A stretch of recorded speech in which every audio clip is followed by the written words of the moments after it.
Okay. Okay, we have a special treat for you this morning. Yes, we're allowed to have treats. Wayne's sharing with us, so come up, Wayne. I'll pray for you.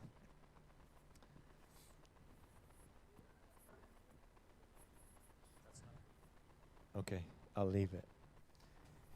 Jesus, we thank you for Wayne. We thank you for who you've made him to be. And Lord, we just want to learn from Wayne this morning, something that you've put on his heart to share with us this morning. I ask that you did anoint him right now so that he would know from you, Holy Spirit,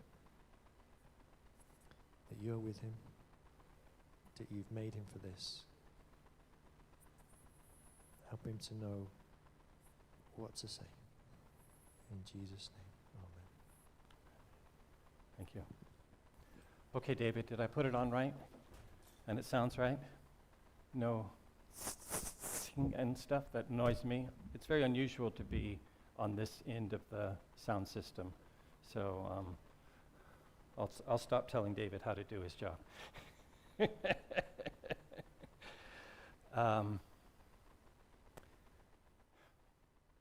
2017 was a terrible, horrible, no good, very bad year for me.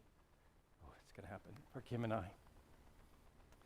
Going into that year, I was still really struggling with chronic fatigue, for lack of a better term. And in February of that year, I was visiting a team in Malawi that was having a few struggles. That's kind of what I do. And while there, Kim asked to talk with me on WhatsApp, which was something we didn't normally do in those days when I was traveling. She told me they found a lump, probably breast cancer. The next morning, I woke up to an email saying my mother had suddenly died in the night back in Florida. Over the next few months, we went to the States for my mom's funeral. Kim endured 5 rounds of aggressive chemotherapy and eventually surgery. And 5 months after that first call in Malawi, on the day we were to find out Kim was going to need a second surgery, I woke up to another email. One of my brothers had died suddenly back in the States. I've been working on this all week and I haven't cried once. Like I said, it was a terrible, horrible, no good, very bad year. You know, I desired to be just a little bit more like Christ at the end of the day than I was at the beginning. I longed to be just a little bit closer and a little bit more connected to God in the evening than I was in the morning. And I know God really wants this as well. But sometimes life just gets in the way. And don't tell anyone I said this, because I don't actually believe it to be true, but I sometimes wonder if God doesn't purposefully make things more difficult, even if it's just that he seems to be ignoring me and the things that are hurting me. In 2017, I was disoriented. Life had spun us in so many circles that we were really wobbling. So turn Psalm 77. I resonate with what Asaph wrote there. And while you're turning there, I might just say, I didn't know it, but I borrowed my horrible, terrible, no good, very bad day from this great book, Alexander and the Terrible, Horrible, No Good, Very Bad Day. I recommend it. Doesn't take long. You can read it in a day easily. I resonate with Asaph here. I cry out to God. Yes, I shout. Oh, that God would listen to me. When I was in deep trouble, I searched for the Lord. All night long I prayed, with hands toward heaven, but my soul was not comforted.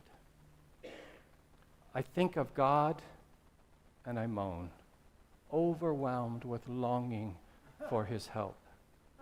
You don't let me sleep. I am too distressed even to pray. I think of the good old days, long since ended, when my nights were filled with joyful songs. I search my soul and ponder the difference now. Has the Lord rejected me forever? Will he never again be kind to me? Is his unfailing love gone forever? Have his promises permanently failed? Has God forgotten to be gracious? Has he slammed the door on his compassion? And I said, this is my fate.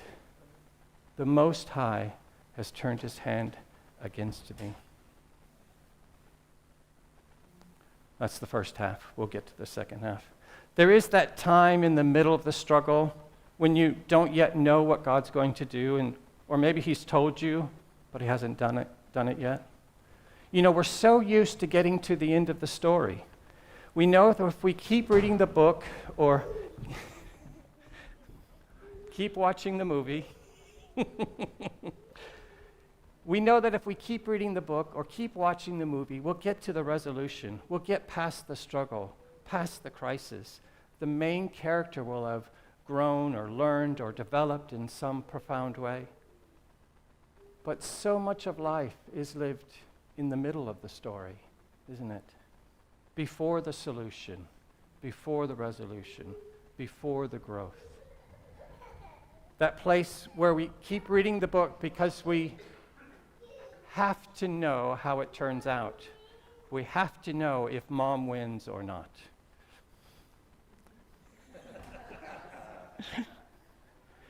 We have to keep watching the movie because we have to know, does the villain get vanquished?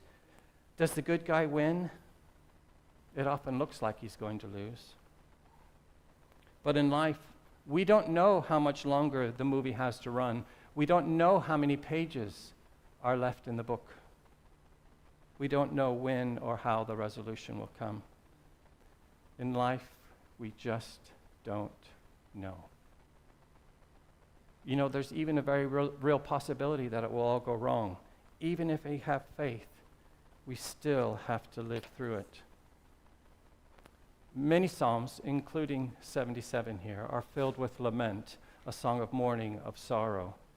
And lament is a necessary and important aspect of our faith. It's really easy to forget in a worship time when we're singing all the wonderful things that are really true about God. A while ago, I made a list of the things I talked with missionary workers about over the course of about a month. I meet regularly online with people over time, same people. And here are a few of the things that came up in the course of our normal conversations that little over a month. So I debriefed a worker who was mugged in their country. I talked with workers profoundly struggling with their marriages. I think there were 2 or 3 at that point in time. Multiple times I talked with workers who were overworked or otherwise just too busy. Several times we discussed how to develop healthy Sabbath rhythms. And grief and loss is always a regular topic and came up several times in that month. I spoke with a couple about transitioning back to their home country and how to deal with reverse culture shock. And like most months, I listened to profound personal struggles with faith. Yes, missionaries struggle with their faith. There were workers struggling with their leaders, and leaders struggling with being a leader, retirement issues, chronic health issues, and I even wrote down exciting things God is doing. Over that month, I noted about 58 different issues, some of them overlapping, a few quite positive, but all specific to each individual or couple. And while I'm emphasizing the struggles, there are, of course, so many great things going on. But so often, things can be going really well in one area, while at the same time, we struggle in other areas of our life. You ever notice that? Kind of going crazy. What's going on here? And Psalm 77 makes it clear, expressing those difficult areas of disorientation here in the form of a lament is important in our walk of faith.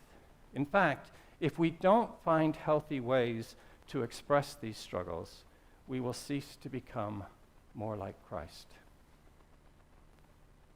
And in verse 10, Asaph, I always want to say Saint Asaph, I'm pretty sure it's Asaph. Okay, Peter, I'll check with you. How do you pronounce his name? Asaph, the psalmist. How would you say it? Asaph? Asaph, okay. Now, no matter what I say, you hear that in your head, okay? In verse 10, Asaph comes to a complete standstill. And I said, this is my fate. The Most High has turned his hand against me. You can almost hear the heavy sigh. He's come face to face with the loss of his connection with God. He's lost, completely disoriented. The flow of the psalm so far has been to move away from God. And it's important, I think, that we don't rush past this moment in the psalm and get to the good stuff. The good stuff. And I said, this is my fate. The Most High has turned his hand against me. Then something unexpected happens between verses 10 and 11. Let me read 10 again. And I said, this is my fate. The Most High has turned his hand against me. But then, I recall all you have done, O Lord. I remember your wonderful deeds of long ago. Asaph pivots. He shifts. He turns in a different direction. He goes against the flow of what he has been writing and begins to remember just what God has done. He pivots onto a different track, going in a slightly different direction. He doesn't deny any of the painful reality, but he begins to compare his current circumstances, maybe the nation's current circumstances, with what he remembers to be true about God. And they don't match up. But he continues, allowing the very real current struggles to exist side by side with the very real memories of God and how he has acted in the past. It's confusing. It's disorienting. And because of this pivot, Asaph is able to allow something new and different into his disorientation. It doesn't resolve it. It just allows something new to exist alongside the disorientation. So Asaph begins remembering, recalling to mind what he remembers about God. He's doing a mental inventory. In verses 1 to 10, he's taking an inventory of life as he's currently experiencing it, including how very far he feels from God. He verbalizes it. He writes it down. We can see it today. He felt disconnected from God. Then in 11 to 20, after making this abrupt pivot, he begins taking an inventory of who God is and what he has done. Verse 11. But then I recall all you have done, O Lord. I remember your wonderful deeds of long ago. They are constantly in my thoughts. I cannot stop thinking about your mighty works. Oh God, your ways are holy.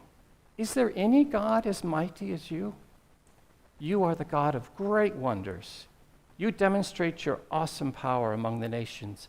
By your strong arm, you redeemed your people, the descendants of Jacob and Joseph. Asaph starts moving away from the I statements in the first verses. I moan. I am too distressed even to pray. I think of the good old days. Has the Lord rejected me forever? Will he never again be kind to me? Very real. He moves to God's statements in these verses of reorientation, of remembering. Your ways are holy. You are the God of great wonders. You demonstrate your awesome power. By your strong arm, you redeemed your people. In the midst of deep disorientation, Asaph begins a process of reorientation. He begins remembering who God is and what he has done. And I suspect, and maybe this is just me, that remembering just made the pain of the first 10 verses, all that more real, more acute. How can this God who did all of these amazing things be the same God who asks in verse 7, has the Lord rejected me forever? Let's go on to verse 16. It gets really good now. When the Red Sea saw you, O God, its waters looked and trembled. The sea quaked to its very depths. Who knew that the very things opposing me that year, 2017, represented by the Red Sea here, if I can do that, were trembling and quaking at the sight of God? It's in these terrible, horrible, no good, very bad places that God reveals himself in ways we could never have seen in any other situation.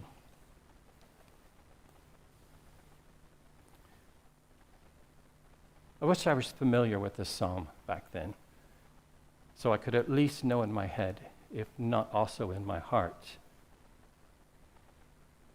From verse 16, when the Red Sea saw you, O God, its waters looked and trembled. The sea quaked to its very depths. The clouds poured down rain. The thunder rumbled in the sky. Your arrows of lightning flashed. Your thunder roared from the whirlwind. The lightning lit up the world.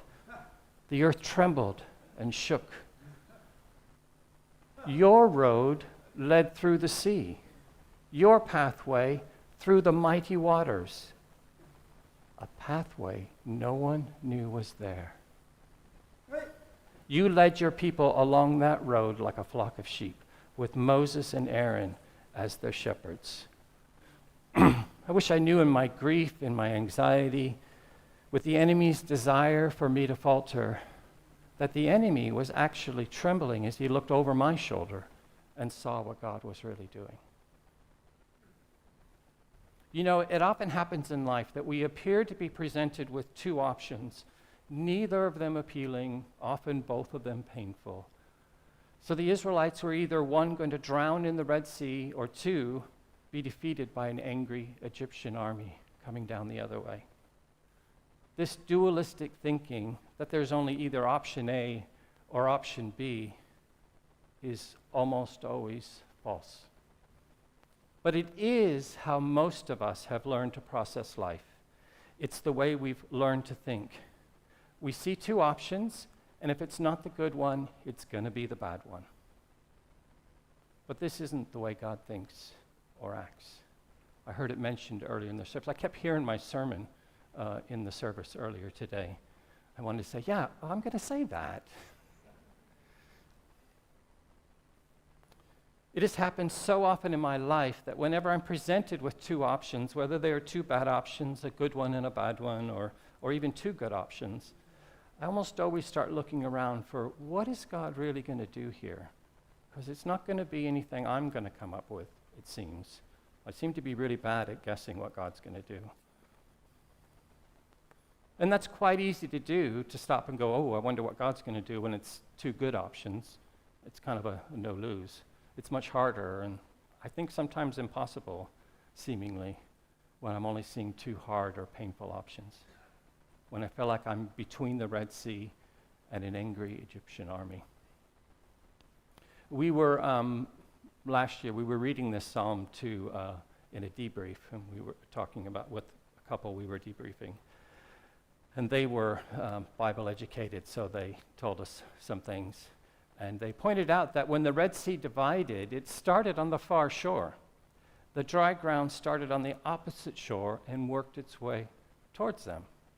Listen to Exodus 14. Then Moses raised his hand over the sea, and the Lord opened up a path through the water with a strong east wind. The wind blew all night, turning the seabed into dry land, so the people of Israel walked through the middle of the sea on dry ground with walls of water on each side. They were standing on the west side of the sea. The wind came from the east, the opposite shore. So all night, the dry ground was making its way towards them, with the sea still in between them and there. They could see the answer, but it was way over there. It was far away. And the army was coming up behind them. And I can just imagine, maybe this is me again, but I can just imagine the nation kind of looking back and forth, wondering, is the dry land going to get here, or are they going to get here? You know, what's going to happen here? We're in the middle of the story. Two options, though. And of course, they're wrong. So often, listening to people, their problems or struggles, seem to have no good outcome. There were a few prayer requests that were like, what's going to happen here? No way out, no way forward. And all we can do is stand with them. I think that was Polly's encouragement to us, to just come and be with people, listen to their story. And it's amazing how often the way forward presents itself when we just stand in expectation. It reminds me of the armor of God in Ephesians 6. He says, put on the whole armor of God that you may be able to stand. Not so that you can charge off and solve everything. Put on the whole armor of God that you may be able to withstand. Put on the whole armor of God to stand firm. In 2017, that was one of the main things we did. We stood. We showed up each day. Yeah, we took time off to recover, to rest, to recharge in the midst of that year. But at the end of the year, all we could do was just stand until God sent the east wind.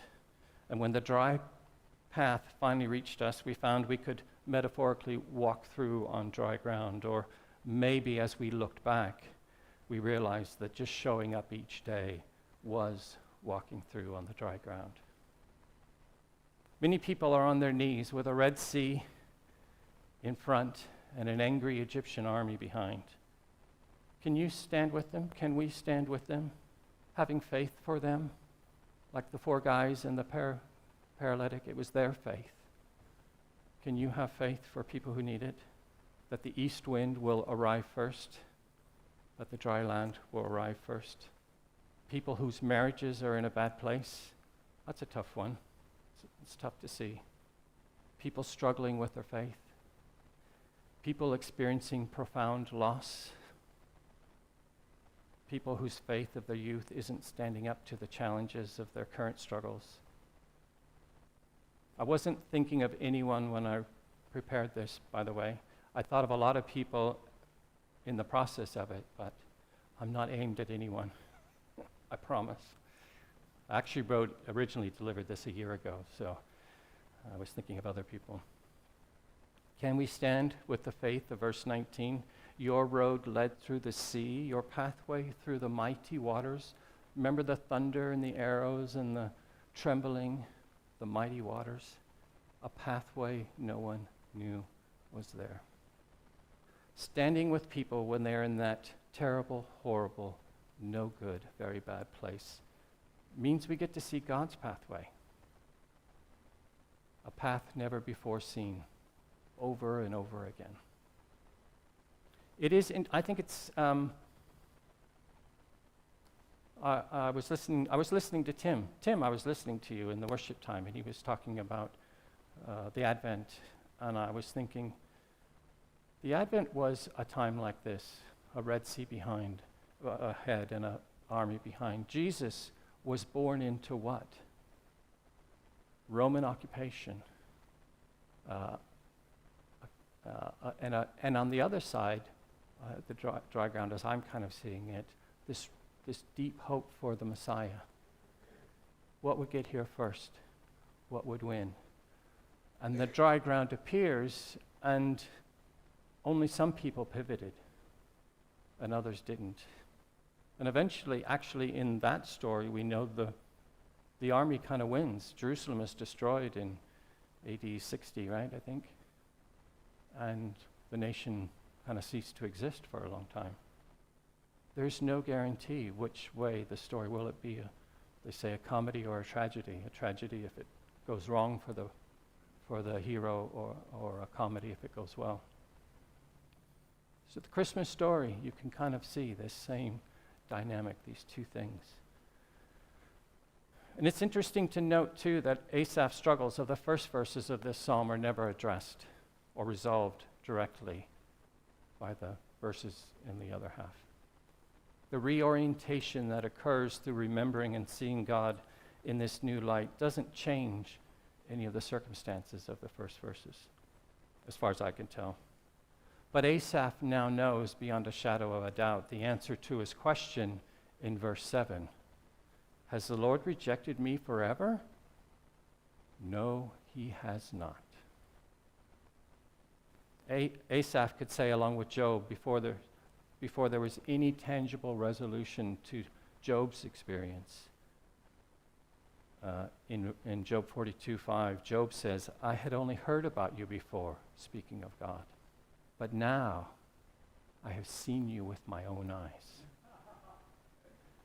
Job was healed, if you will. His life was changed, and nothing had changed in regards to his family and all the people who had died. You know, I have a problem, because I can get really excited when I'm alongside someone in this terrible, horrible, no good, very bad place.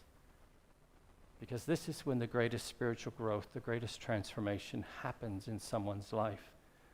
And it's pretty awesome to witness when it happens. It's in these places that we become more like Christ, where we ultimately deepen our connection with God, when we've exhausted everything we know to do, when we're completely stuck. Whatever happens next has to be from God. That's been my experience. So while I don't wish for anyone to be in painful places, I can get quite excited about the prospect of what God is about to do when he reveals his footprints that were previously unseen. Do you need to make a pivot? Who do you know who is working their way through verses 1 to 10? They're moving away from God. Can you sit with them in their terrible, horrible, no good, very bad place and patiently trust the Holy Spirit to help them pivot? Can you wait with them until they can see God over their shoulder? So often, just being a witness is what a person needs to get to their pivot point. Then witness with them as they wrestle through the struggle from disorientation to orientation. Sorry, I can't do it for you. We have to do it. And people we work with have to do it. Miracles happen in people's lives, and this journey from disorientation to reorientation is a miracle every time. That's it.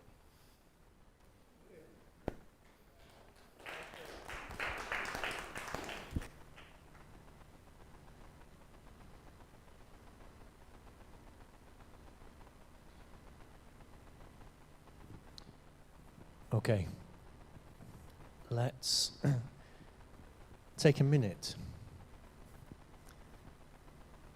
because not only has Wayne shared a picture of how God sees the stuff that we can't see and is always working when we can't see it, he's also showed us a tool, one that can be used again and again and again and again. So I think it's really important that we take note of that tool. Does anybody want to venture a suggestion of what that tool might be? Testimony? Are you thinking of when you look back to see what God has done? Is that what you mean, Scott? Yeah. Yeah. Community?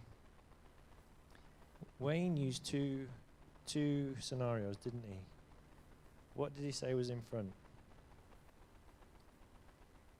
The Red Sea, and what's behind? Egyptian army.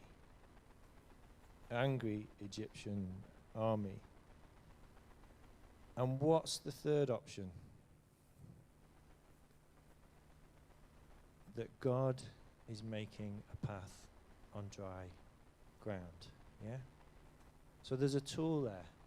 When you're stuck between a rock and a hard place, God is going to make a way. That's a tool for us to hang on to. So when you're in those sorts of situations, you can think, Wayne, Red Sea, angry Egyptian army, there's a path coming. Okay, and that will help us in these situations that we find ourselves in.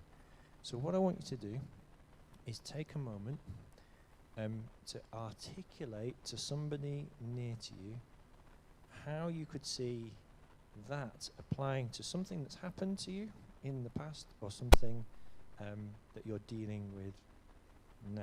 If there's none of those, just repeat to the person near to you, Red Sea in front, angry Egyptian army behind, God is making a path on dry ground for me. Okay, can you do that? Because it's really important that we don't just listen to what Wayne said and say, that was absolutely brilliant, that, wasn't it? But then forget what Wayne has given us in the gift of this tool that we can use to help us on our journey. Yes? Okay, so just turn to somebody and do that now.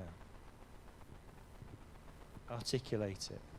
Even if all you say is, Red Sea in front, angry Egyptian army behind, God is making a path on the dry ground.